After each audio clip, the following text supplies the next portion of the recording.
एक समय की बात है। पहाड़ियों के बीच बसे एक सुरम्य गांव में आर्यन नाम का एक छोटा लड़का रहता था। आर्यन अपनी असीम जिज्ञासा और दयालु हृदय के लिए जाने जाते थे। उनका गांव हरे भरे घास के मैदानों और घने जंगलों से घिरा हुआ था और इन्हीं जंगलों में वह अक्सर साहसिक यात्रा पर निकलते थे। एक दिन जब आर्यन जंगल की गहराई में घूम रहा था तो उसकी नजर कामधेनु नाम के जादुई गाय नामक एक रहस्यमय प्राणी पर पड़ी। कामधेनु के पास एक चमकदार सुनहरा कोट और आंखें थीं जो प्राचीन ज्ञान से चमकती थीं। गांव वालों का मानना था कि उसके पास जादुई शक्तियां हैं जो उन लोगों के लिए समृद्धि और प्रचुरता ला सकती हैं जिन्हें वह पसंद करती है। जैसे ही आर्यन कामधेनु के पास पहुंचा, उसे अपने चारों ओर शांति का एहसास महसूस हुआ। जादुई गाय ने आर्यन के शुद्ध हृदय को महसूस करते हुए उससे कोमल स्वर में कहा, युवा, मैं तुम्हारे भीतर दया महसूस करती हूँ। मैं तुम्हें जंगल के सभी प्राणियों को समझने और उनके साथ संवाद करने का उपहार देती हूँ। इस नई क्षमता के साथ आर्यन ने विभिन्न आकृतियों और आकारों के जानवरों से भरी दुनिया की खोज की, जिनमें से प्रत्येक के अपने अद्वितीय गुण थे।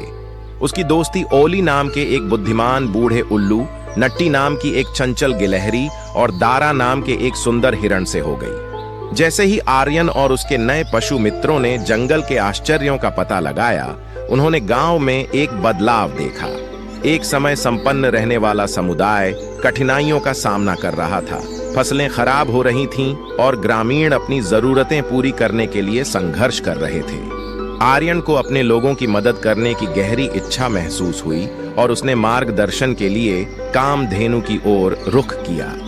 कामधेनु ने अपनी रहस्यमय आभा से समझाया, आर्यन, आपके गांव में प्रकृति का संतुलन बिगड़ गया है। सद्भाव बहाल करने के लिए आपको ग्रामीणों को वन प्राणियों के ज्ञान के साथ एकजुट करने की खोज में लगना होगा।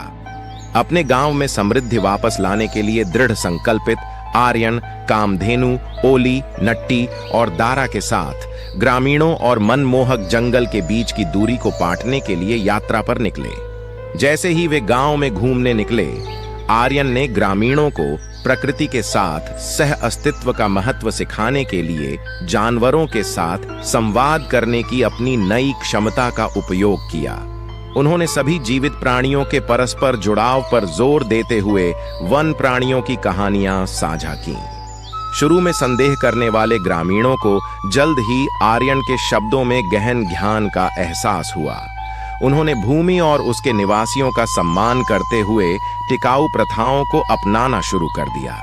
कामधेनु के मार्गदर्शन और वन प्राणियों के समर्थन से गांव में परिवर्तन आया।